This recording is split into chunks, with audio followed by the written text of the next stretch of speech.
Hey guys, this is my week two response, and I read through or listened through several of our classmates' discussions. I thought James made a lot of really good points, and then I watched Joel's video right below it, and he sort of added some other good points to it.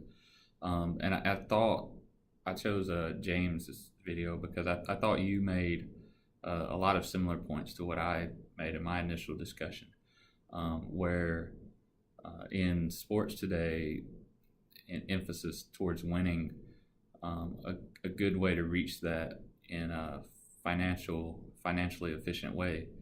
would be to sort of use more analyst, I guess, towards how you spend that money. You talked about the sabermetrics and the different tools that you can use between scouting and finding your next future players. And I really agree with that. I think that's the way to go because I think you could translate a lot of the money that you would otherwise spend on a superstar on the free agency market. That money could go a lot longer because you could spend that same amount of large amount of money.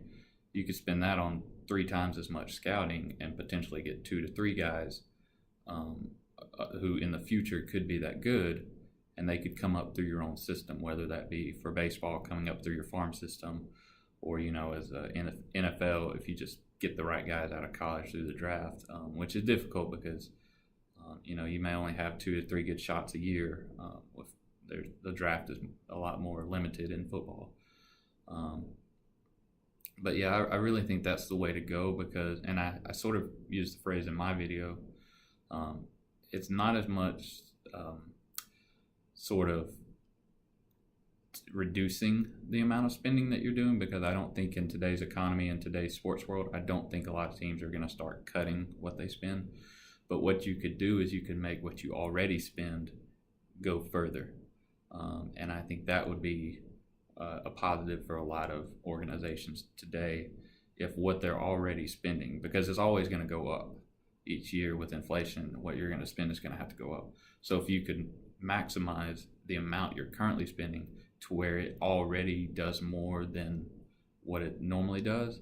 then in the future, when you have to bump up, you're not spending as much as everyone else.